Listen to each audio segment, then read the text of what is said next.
चलते हैं फिर भाई। हाँ हाँ, अखिलेश करके ही होगा, फॉलो करो, मैं भी करता हूँ फिर। अरे अखो के लिस्ट में जाओ ना। अच्छा हाँ, वहाँ मिल जाएगा ना, वहाँ एक ही होऊंगा मैं। आई थिंक यही वाला होगा। हाँ ये वाला है। यही है ना। मैं करता हूँ फॉलो बैक पहुँच के। ठीक है चलो, okay bye bye. Okay bye, thank you.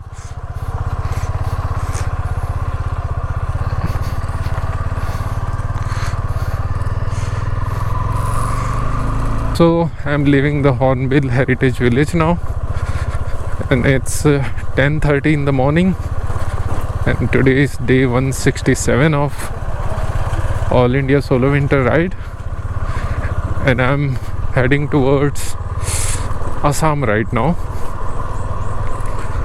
तो बहुत अच्छा टाइम बीता हॉर्नबिल में। It was like a festival of festivals.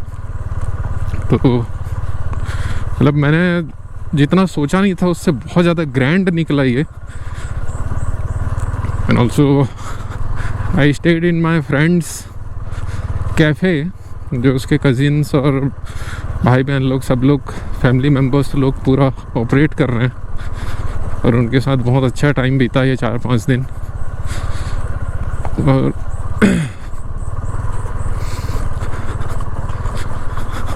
बढ़िया ठंड है यहाँ पे, मौसम भी आज बहुत बढ़िया है,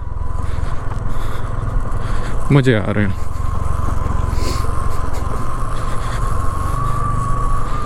तो यहाँ से ये पूरा हॉर्नबिल का साइड है ये।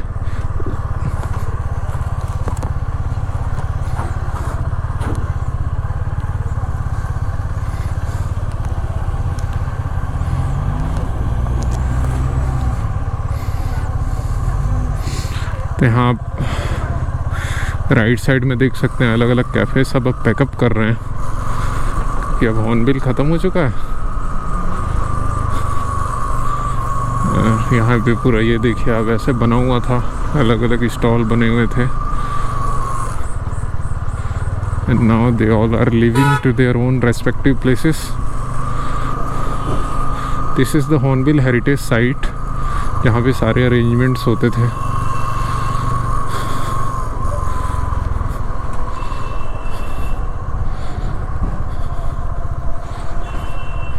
Let me show you the entry gate as well. तो यही this was the entry gate, window to Nagaland. This was the stage जहाँ पे सारे परफॉर्मेंसेस होते थे। यहाँ राइट साइड में ये वॉर म्यूज़ियम था। अब मैं यहाँ से निकल गया हूँ। This is the another big entry gate of yeah। ये देखिए आप सारा सामान अब निकाल रहे हैं। 10 दिन इनके पूरे बहुत थका देने वाले रहे होंगे, continuous day night programmes activities. हाँ, बहुत ग्रैंड इवेंट था ये वाकई। इसलिए और यहाँ पे एंड ऑल्सो नागालैंड के लोगों का भाई म्यूज़िक को लेके इतना क्रेज़ है, मॉर्निंग टू इवनिंग मतलब हर जॉनर का गाना सुनते हैं, इतने अलग अलग बैंड्स के गाने सुनते हैं, इंग्लिश सॉन्ग सुनते हैं। मतलब मैं तो अवाक रह गया। मतलब अच्छे मीट के साथ अच्छा म्यूज़िक भी चाहिए यहाँ के लोगों को। तो they are very good at music, like का म्यूज़िक टेस्ट जो है ना नेक्स्ट लेवल है। तो यहाँ का जो म्यूज़िक फेस्टिवल भी होता है हॉर्नबिल के टाइम, तो देश विदेश से बहुत जो अच्छे कलाकार आते हैं, और इंडिया का बिगेस्ट म्यूज़िक फेस्टिवल कहा जाता है उसको। तो हॉर्नबिल में मैं टोटल 5 दिन रहा, जो लास्ट के 5 डेज़ थे उसमें था मैं, और सारे कल्चरल इवेंट्स, डांस, अलग अलग ट्राइब्स के जितने भी परफॉर्मेंस थे सब देखे, और भी बहुत कुछ चीज़ें देखी। तो हाँ, वो आपको धीरे से, मैं हॉर्नबिल का एक सेपरेट वीडियो बनाऊंगा तो उसमें आपको पता चल जाएगा। तो आप देख सकते हैं उसको। तो एक चीज़ मैंने फील की कि स्पेशली नॉर्थ ईस्टर्न स्टेट्स में, असम में तो उतना नहीं, पर जैसे नागालैंड, मेघालय, इधर जो है क्योंकि नॉनवेज फ्रीक होते हैं, मतलब सब कुछ खाते हैं, है ना, बीफ वगैरह, पोर्क वगैरह, ये सब खूब चलता है इधर। तो फेस्टिवल में भी जितने भी अलग अलग फूड स्टॉल टाइप के या जो भी रेस्टोरेंट टाइप के जो भी बने हुए थे हॉर्नबिल साइड में ही, तो आपको हर जगह जो है वो बीफ की पकने की महक जो है मिलेगी। तो जैसे मैं तो वैसे बहुत फ्लेक्सिबल हूँ, तो मुझे वो बीफ पोर्क या ये सब जो है या राइस बियर का जो भी स्मेल आ रहा है, मतलब ठीक है, मैं उतना माइंड नहीं करता हूँ। मतलब पर जैसे मैं इतना फ्लेक्सिबल हूँ, माइंड नहीं करता हूँ, फिर भी जो है मेरे को थोड़ा सा, इतने दिन जैसे 4-5 दिन कंटिन्यूसली उधर जा रहा था, कहीं चाय पी लिया, कुछ कर लिया, तो एक जो होता है ना कि जो चीज़ आप नहीं लेते हो उसकी स्मेल कंटिन्यूसली नाक में आ रही है, तो थोड़ा सा अजीब लगने लगा था मेरे को भी कि अरे यार, मतलब अनकंफर्टेबल फील होता था थोड़ा सा। मतलब मैं जबकि इतना फ्लेक्सिबल हूँ फिर भी थोड़ा सा लगा था। तो मुझे लगता है कि इसलिए जो एकदम प्रॉपर वेजिटेरियन है, जो लोग को थोड़ा सा जो उतने फ्लेक्सिबल नहीं होते हैं, है ना, तो उनको थोड़ी सी मुझे लगता है कि समस्या होती है। इसलिए जो स्पेशली नॉर्थ बेल्ट के लोग होते हैं, राजस्थान या इधर के जो वेजिटेरियन टाइप के लोग होते हैं, ये सब अलग अलग टाइप के रेड मीट नहीं खाते हैं, तो उनको थोड़ा सा इसलिए ना नॉर्थ ईस्ट से और यहाँ के थोड़े से इसलिए वो लोग नॉर्थ ईस्ट घूमते ही नहीं है, थोड़ा सा उनका इशू रहता है। ठीक है, मतलब उनके पॉइंट ऑफ व्यू को भी समझना ही चाहिए, है ना। तो इसमें कुछ बहुत वो, मतलब एकदम आप एक तरफा होकर ये नहीं बोल सकते कि अरे नॉर्थ ईस्ट वालों से चिढ़ते हैं ऐसा। तो क्योंकि ट्रैवल का बहुत बड़ा पार्ट जो है आपका फूड होता है ना। आप कहीं घूमने जा रहे हो, आपको अपने मन का थोड़ा ठीक ठाक खाना मिल जाता है ना, तो आपका पूरा सफ़र अच्छा हो जाता है। ये चीज़ कोई मेंशन नहीं करता, मैं मेंशन कर रहा हूँ, क्योंकि भाई आप अच्छा खाएंगे नहीं तो आपकी तबीयत ठीक नहीं रहेगी, है ना, आपका मन अच्छा नहीं रहेगा और आपका पूरा मूड स्पॉइल हो जाएगा, आपके दिमाग में नेगेटिविटी ही आएगी। तो ये चीज़ें अक्सर लोगों के साथ होती है, लेकिन वो लोग सोच नहीं पाते हैं कि भाई आप कहीं घूमने जा रहे हैं तो चलो रहना तो ठीक है, लेकिन एक अच्छा खाना जो है उसका कितना बड़ा फैक्टर होता है उस पूरे घूमने का, है ना। तो आई थिंक इस एक फैक्टर के कारण ना थोड़ा सा नॉर्थ ईस्ट से लोग जो है उतना इन टर्म्स ऑफ ट्रैवलिंग सारे टाइप के लोग उतना कनेक्ट नहीं हो पाते हैं। ये थोड़ी तो दिक्कत है, जैसे यहाँ मसाला भी नहीं खाते हैं, एकदम उबला टाइप का मिलता है। तो ये सब छोटी छोटी चीज़ें हैं जो बड़ा इम्पैक्ट डालती हैं। आई थिंक 4-5 दिनों में बहुत ज़बरदस्त मेमोरीज थी हॉर्नबिल में।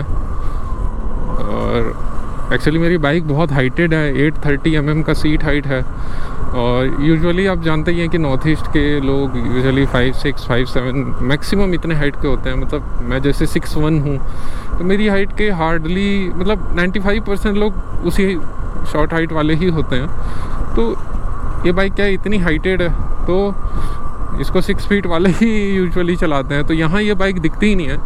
तो जो भी कोई मेरी बाइक देख रहा था तो खुद आगे आके नाइस बाइक बोल रहे थे। तो ये चीज़ जो है ना आपको नॉर्थ ईस्ट में ही देखने मिलेगी। मतलब बाकी स्टेट्स में आपकी बाइक को कोई ऐसा देखेगा भी तो इस तरीके से आगे आके खुद से अप्रिशिएट करना। सो ये आपको छोटी छोटी चीज़ें वो नॉर्मली कर जाते हैं, आपको बहुत स्पेशल फील हो सकता है, पर वो अपने आप ऐसे ही नॉर्मली मतलब डेली रूटीन वाली चीज़ की तरह कर जाते हैं।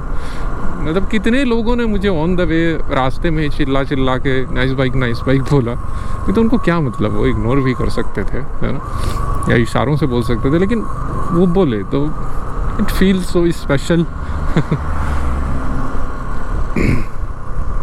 एंड ऑल्सो इतना हैपनिंग फेस्टिवल है ये हॉर्नबिल कि आप जैसे अकेले, जैसे मैं सोलो घूम रहा हूँ, अकेले कहीं पे जा रहा हूँ, है ना, कहीं बैठा हूँ, तो लोग खुद, जैसे आप जैसे चुप हो, आप बात नहीं करना चाहते, लोग खुद आगे आके हेलो वेयर यू फ्रॉम करके खुद ही आगे आके बात कर लेते हैं। तो ये सब चीज़ें जो है ना इस फेस्टिवल को बहुत डिफरेंट बनाती है, बहुत यूनिक बनाती है, यहाँ के रिच कल्चरल हेरिटेज को बताती है कि कैसे यहाँ के लोग अलग अलग जो ट्राइब्स हैं, अलग अलग डिस्ट्रिक्ट के जो बहुत सारे ट्राइब्स हैं, दर्जन भर से अधिक हैं, वो लोग कैसे अपने उस रिच कल्चर को बचा के रखे हैं, उसकी सारी खूबियों को बचा के रखे हैं।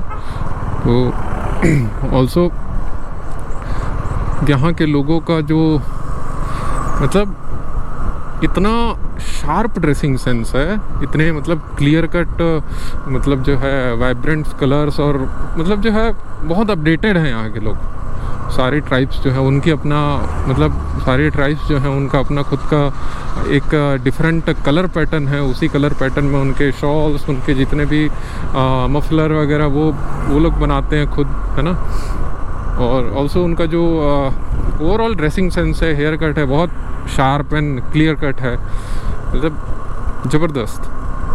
मतलब जो बोलते हैं ना कि कैसे आप दुनिया के साथ तालमेल मिलाते हैं और कैसे अपने कल्चर को भी साथ में प्रिजर्व करके रखते हैं, ये दोनों चीज़ें वाकई नॉर्थ ईस्ट के जितने ट्राइब्स हैं उनसे पूरे शेष भारत को, दुनिया को भी सीखने की ज़रूरत है। तो मैं अभी कोहिमा पहुंच गया हूँ और मौसम बड़ा क्लाउडी सा है। शिमला मनाली जैसा पूरा पैक्ड है कोहिमा सिटी, एक पेड़ नहीं दिख रहा होगा आपको।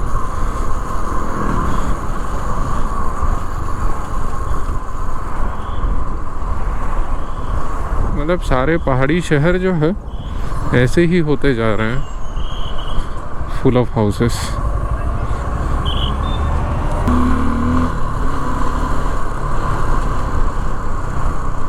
बाइक के साथ ये एक फ़ायदा है कि ऐसे कार की तरह लाइन नहीं लगाना पड़ता है। और नॉर्थ ईस्ट में ऐसी लाइंस आपको हर जगह देखने मिल जाएंगे। उत्तराखंड, हिमाचल में भी मिलता है, पर इतना मतलब जो है वेल मैनेज्ड नहीं है वहाँ का।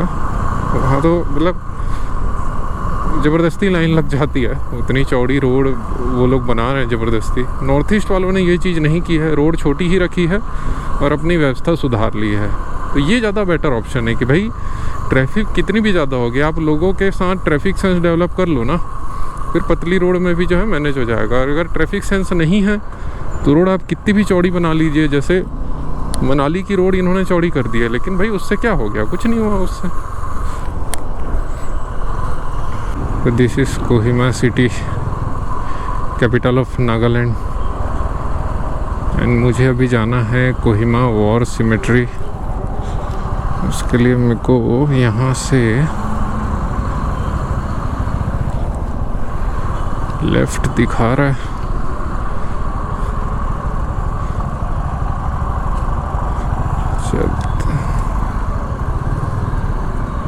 तो सेकेंड वर्ल्ड वॉर जब हो रहा था तो जापान के ऊपर भी प्रेशर आ गया था। तो जापान ने पहले ही बर्मा, जो अभी म्यांमार है, उसकी हेल्प लेते हुए इंडिया के ऊपर अटैक करना शुरू कर दिया था और नागालैंड साइड से अटैक कर रहे थे। तो यहीं कोहिमा में ही उनको जो है बहुत, क्योंकि यहाँ का लैंडस्केप बड़ा ख़तरनाक है, तो यहीं जो है उनको घेर दिया गया था। और यहाँ के जो नागा बटालियन है, उन्होंने अपने वीरता, पराक्रम, क्या गजब का परिचय दिया और उनको नाकों चने चबवाए। तो ये हम कोहिमा वॉर सिमेट्री एंटर कर गए and this is how it looks from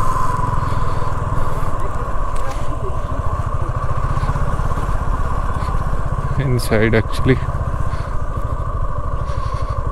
I can park my bike here, I think.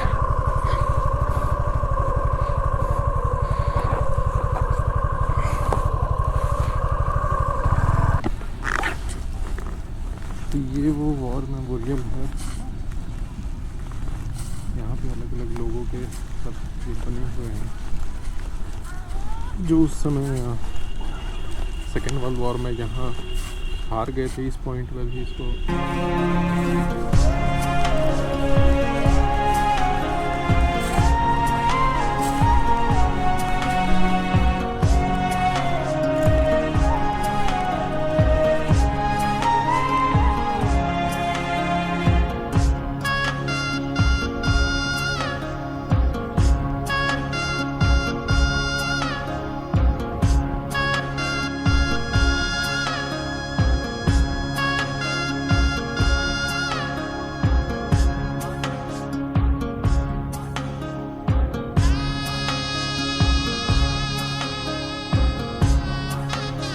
तो यहाँ पे सारे उन सैनिकों के नाम लिखे हुए हैं जिन्होंने अपनी जान की कुर्बानी दी थी।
So this is the war symmetry और यहाँ से अब जाने का वक्त आ गया। वेदर बहुत अच्छा है, यहाँ से 180 डिग्री व्यू में पूरा कोहिमा का व्यू दिखता है। दोपहर के 1 बजे हैं और मेरा खाना हो चुका है।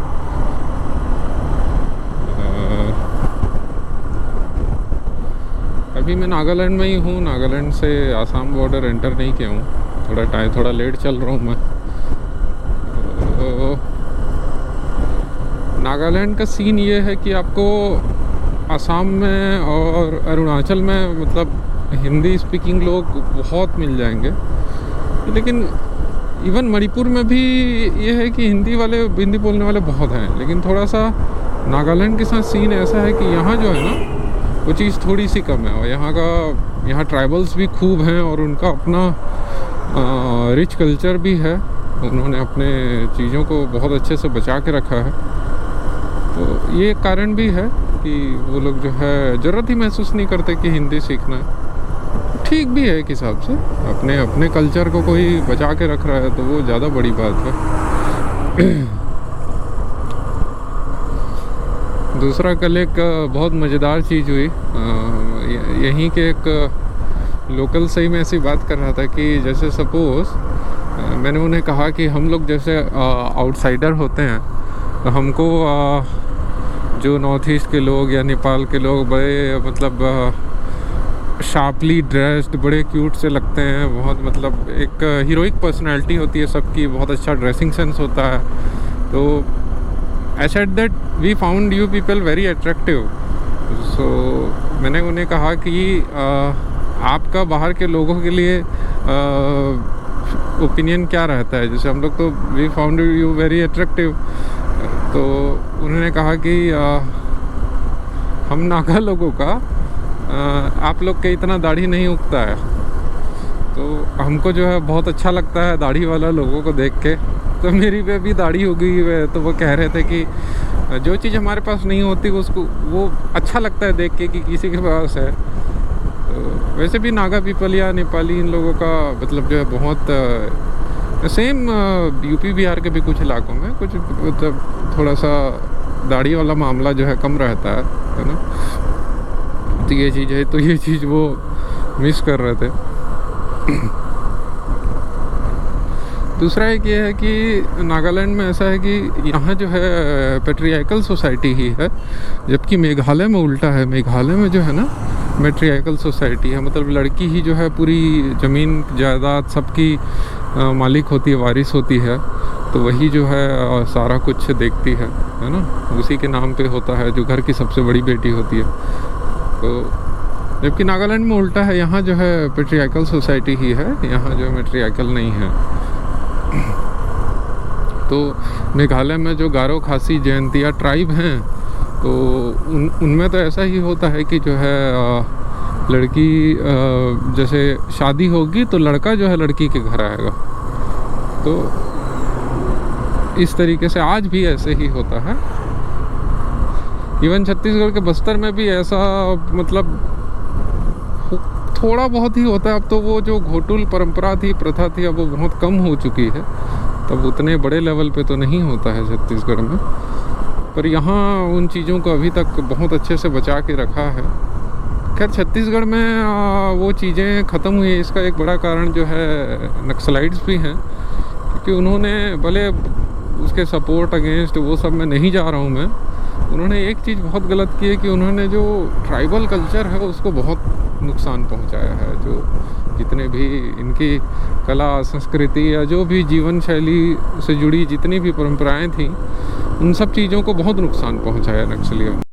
तो एक और मेरे साथ कल एक इंसिडेंट हुआ, कि इंसिडेंट तो नहीं, तो मेरे जो दोस्त हैं उसकी मासी ने, जो यहाँ किंग चिली मिलता है जो लाल कलर का होता है, जिसको खाने से लोग हॉस्पिटलाइज भी हो जाते हैं, तो उसका अचार लेके आई थी। तो वहीं घूमने आई हुई थी, तो उसका अचार लेके आई थी। तो हम लोग उतने ही समय खाना खा रहे थे। तो एक तो वैसे भी आजकल मैंने मिर्ची खाना एकदम ना के बराबर मतलब बंद ही कर दिया है। तो मतलब जो सामान्य मिर्ची भी मैं खा नहीं पा रहा हूँ आजकल। तो वो किंग चिली थोड़ा सा चख लिया मैं, उस समय तो पता नहीं चला। तो आज सुबह इतनी जलन हुई पेट में, बहुत समस्या हुई। तो मैं तो एडवाइस करूँगा कि जो बिल्कुल भी मिर्ची नहीं खाते हैं, तो थोड़ा ट्राई करने के लिए भी आप जो है किंग चिली ना खाएं। आपको थोड़ी तकलीफ़ हो सकती है पेट में, और अगले दिन सुबह भी तकलीफ़ हो सकती है। तो प्लीज़ काइंडली अवॉइड, है ना, जोश में आके आप होश खोकर जो है किंग चिली ना खाएं। अगर आप बिल्कुल भी चिली नहीं खाते हैं, अगर आप थोड़ा बहुत खा रहे हैं तो आप शायद मैनेज कर सकते हैं। आई थिंक नागालैंड में और एक चीज़ देख रहा हूँ मैं कि यहाँ लोग तलब और शिखर बहुत खाते हैं, मतलब जो गुटखा है। तो मस्त दिन भर चबाते रहेंगे, पूरा मुंह लाल किए रहेंगे, पता नहीं। इवन लड़कियां भी खाती हैं। तो कल तो वहाँ कैफ़े में ही एक लड़की खा रही थी, तो मैंने पूछा कि डू काउस, तो मैंने बोला कि लड़कियां भी खाती हैं क्या, तो शर्मा गई। फिर विजिट अगेन, थैंक यू। अरे बिल्कुल विजिट करेंगे, नेक्स्ट ईयर फिर हो रहा है हॉर्नबिल।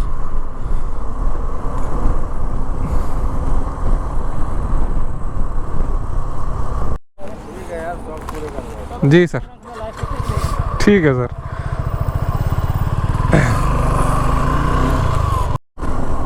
अभी वहीं जहाँ से नागालैंड के लिए एंटर करते हैं, तो वहीं मतलब हॉर्नबिल फेस्टिवल एरिया के लिए, कोहिमा के लिए जहाँ से एंटर करते हैं, जहाँ हॉर्नबिल का बड़ा सा पोस्टर भी लगा हुआ है, तो वहाँ कुछ आर्मी वाले मिल गए थे। मैं ऐसे ही बाइक स्टॉप किया था मैप देखने के लिए। तो कह रहे थे कि यार एक बात बताओ यार, ये तुम लोग घूमते क्यों? तो मैंने कहा कि देखिए ऐसा है कि मैं तो 2-3 साल से कहीं निकला नहीं था, तो थोड़ा सा 10-15 दिन कसर पूरी करने के लिए निकला हूँ और हॉर्नबिल साइड घूमने गया था। तो बोले कि उनको मेरी बात से थोड़ी संतुष्टि हुई, क्योंकि आजकल वो देख रहे होंगे कि बहुत सारे लोग जो यूट्यूबर्स हैं और जो भी जितने भी लोग हैं, वो एकदम बाइक पकड़ के साजो सामान के साथ निकलते होंगे।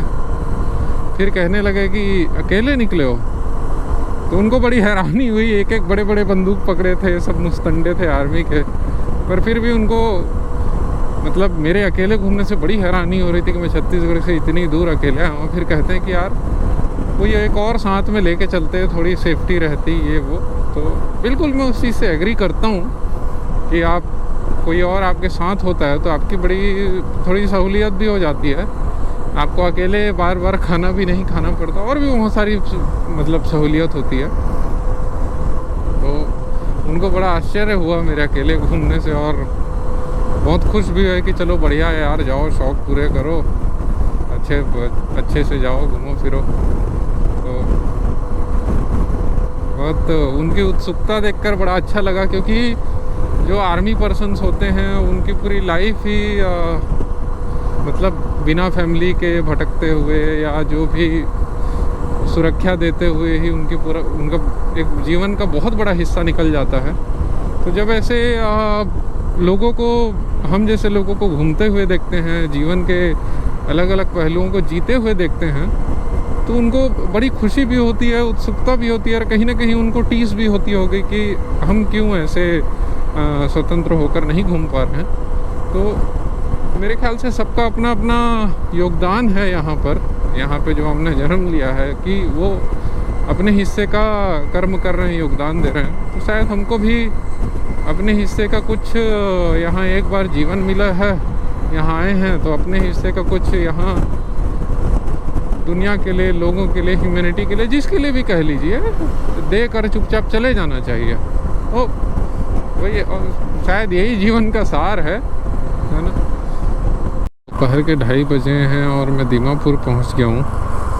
काफ़ी लेट हूँ मैं, अगर आप देखेंगे तो, लेकिन क्या है कि कुछ जगह घूम रहा था इसलिए लेट हो गया।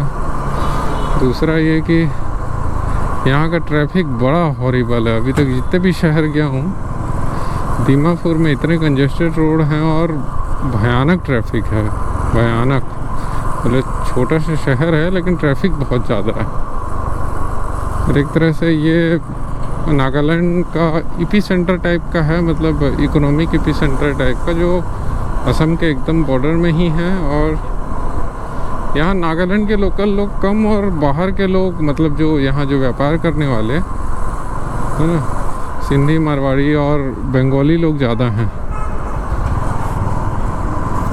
तो अब देखिए, टिपिकल किसी व्यावसायिक शहर जैसा ही इसका लैंडस्केप है, बैकग्राउंड है, जो भी कह लीजिए।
के 4 बजे हैं और मैं असम एंटर कर गया हूँ। यहाँ से लगभग 100 किलोमीटर और मुझे जाना है। तो हॉर्नबिल में एक बहुत अच्छी चीज़ हुई जो मुझे अभी याद आ रही है। तो यूजुअली होता क्या है कि जैसे अलग अलग स्टॉल, जिसको मोरुंग बोला जाता है, वो बने होते हैं अलग अलग ट्राइब्स के। तो उसमें क्या होता है कि जैसे कई कई जो परफॉर्मर्स हैं, जो ट्राइबल्स हैं, बहुत अच्छे से अपने जो परंपरागत वेशभूषा, जो भी अपने ट्राइब के ड्रेसेस पहन के बहुत अच्छे तरीके से तैयार होके रहते हैं। और कई बार अपने जो मोरुंग है, जो अपने स्टॉल है, जो भी अपना सेटअप बना होता है हट जैसा, उसके सामने खड़े रहते हैं। तो होता क्या है कि जो विजिटर्स आते हैं कि वो उनके साथ की वन फोटो करके फ़ोटो खिंचाते रहते हैं। तो मैं ये सब देख रहा था, मतलब मुझे तो बड़ा अटपटा सा लगता है कि ऐसे चलो हाँ, उनको अच्छा ड्रेस पहना है, उनको देख लिया, सिर्फ उनकी फ़ोटो खींच लिया, वहाँ तक ठीक लगता है कि भाई क्यों उनको असहज करना। वो लोग भी खुशी खुशी खैर फ़ोटो खिंचाते रहते हैं। मैंने देखा कि एक के बाद एक लाइन लगे थे, 15-20 लोग लगातार प्लीज़ वन फ़ोटो करके अपना फ़ोटो खिंचा रहे थे। फिर उतने ही टाइम क्या हुआ कि एक फॉरेनर वहाँ थी, उसने वो भी पास आई, है ना। तो उनको लगा कि फॉरेनर भी उनके साथ फ़ोटो खिंचाना चाहती है। तो उस विदेशी महिला ने उनसे कहा कि I want to take photo of you actually. तो ये मुझे लगता है कि हम भारतीयों के लिए एक बहुत बड़ी सीख है कि हाँ, वो हमको साथ में फ़ोटो खिंचा के उनको जो है सहज बस नहीं करना है ना। हमको जो है सिर्फ मतलब उनका फ़ोटो खींचना चाहिए। आई थिंक जो है उनके कल्चरल प्रोग्राम के लिए, उनके लिए जो है ज़्यादा बड़ी रेस्पेक्ट की बात होगी। और मुझे वो तरीका बहुत अच्छा लगा। मुझे लगता है कि अगर उस विदेशी महिला ने बहुत बड़ी सीख दे दी उस छोटी सी बात को कह के, पता नहीं लोग उस चीज़ को कैसे लेते हैं। पर मुझे नहीं लगता अभी इंटरनेट के ज़माने में, जहाँ पे हर किसी को अपने आप को पोर्ट्रे करना है, वो सबको इंस्टेंट ग्रेटिफिकेशन चाहिए कि हाँ, मैं हॉर्नबिल आया हूँ, ये सुंदर ट्राइबल्स लोग के साथ फ़ोटो खिंचाऊँ, ये वो। तो उस इंस्टेंट ग्रेटिफिकेशन के चक्कर में ना वो हदें पार कर जाते हैं। और वो यह नहीं सोचते हैं कि वो लोग इतने देर से खड़े हैं और एक एक करके आपके लिए पोज दे रहे हैं। तो थोड़ा सा मतलब जो है लोगों को इस दिशा में सोचना चाहिए। फिर मुझे नहीं लगता कि बहुत ज़्यादा लोग इस बारे में कुछ सोचते भी होंगे, तो इसलिए उम्मीद कम है। खैर,